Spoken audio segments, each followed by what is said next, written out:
प्राचीन काल में इस भूभाग को बांटा गया था 3 भागों में। पहला था इंद्रलोक, दूसरा था पृथ्वीलोक और तीसरा था पाताल लोक। लेकिन क्या आप जानते हैं कि पाताल लोक भी 7 प्रकार के बताए गए हैं?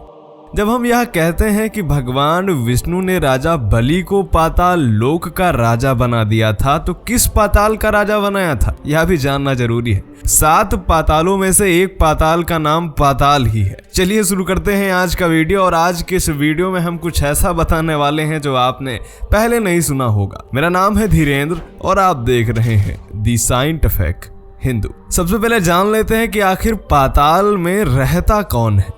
हिंदू धर्म में पाताल लोक की स्थिति पृथ्वी के नीचे बताई गई है। नीचे से अर्थ समुद्र में या समुद्र के किनारे। पाताल लोक में नाग, दैत्य, दानव और यक्ष आदि रहते हैं। राजा बलि को भगवान विष्णु ने पाताल के सुतल लोक का राजा बनाया है और वह तब तक राज करेगा जब तक कि कलयुग का अंत नहीं हो जाता, यानी कि अभी भी वह राज कर रहे हैं।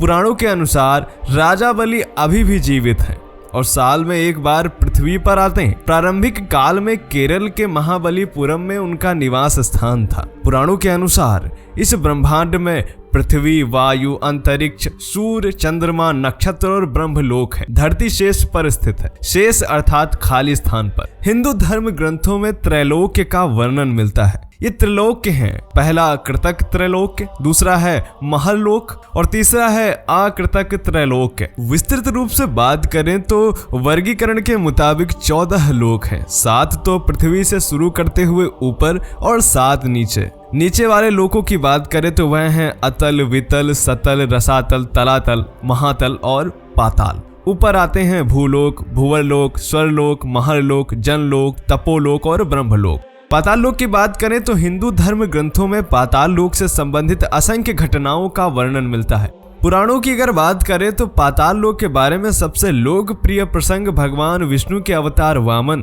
और राजा बलि का माना जाता है। बलि ही पाताल लोक के राजा माने जाते थे। रामायण में भी यही रावण द्वारा राम लक्ष्मण का हरण कर पाताल लोक ले जाने पर श्री हनुमान के वहां जाकर अहिरावण का वध करने का प्रसंग आता है। मित्रों, पाताल लोक के जाने के रास्ते की बात करें तो आपने धरती पर कई ऐसे स्थानों या उनके बारे में सुना होगा जिनके नाम के आगे पाताल लगा हुआ, जैसे पाताल कोट, पाताल पानी, पाताल द्वार, पाताल भैरवी, पाताल दुर्ग, देवलोक, पाताल भुवनेश्वर आदि। नर्मदा नदी को भी पाताल नदी कहा जाता है। नदी के भीतर भी ऐसे कई स्थान होते हैं जहां से पाताल लोक जाया जा सकता है। समुद्र में भी ऐसे कई रास्ते हैं जहां से पाताल लोक पहुंचा जा सकता है। धरती के 75% भाग पर तो जल ही है।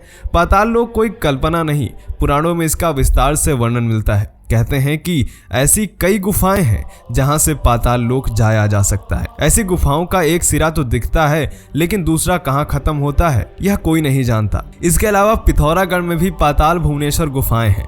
यहाँ पर अंधेरी गुफा में देवी देवताओं की सैकड़ों मूर्तियों के साथ ही एक ऐसा खंभा है जो लगातार बढ़ता जा रहा है। बंगाल की खाड़ी के आसपास नागलोक होने का जिक्र है। यहाँ नाग संप्रदाय भी रहता था। आइए अब बात करते हैं कि आखिर इन 7 पातालों के राजा कौन हैं। तो मित्रों, अगर अतल की बात करें, अतल में मैं दानव का पुत्र असुर बल रहता है। उसने 96 प्रकार की माया रची है। दूसरे वितल की बात करें तो उस लोक में भगवान हाटकेश्वर नामक महादेव जी अपने पार्षद भूतगणों सहित रहते हैं। सुतल की बात करें तो वितल के नीचे सुतल लोक है। उसमें महायशस्वी पवित्र कीर्ति विरोचन के पुत्र बलि रहते हैं।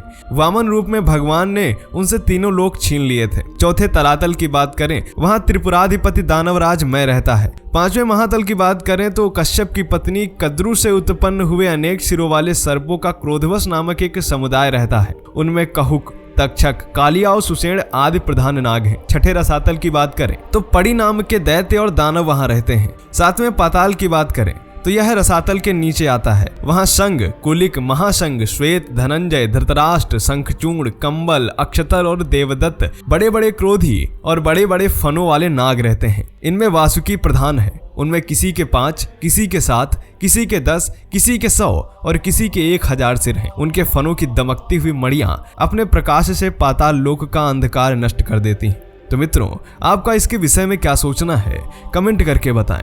मिलते हैं आपसे अगले वीडियो में। तब तक के लिए जय हिंद, जय भारत, वंदे मातरम।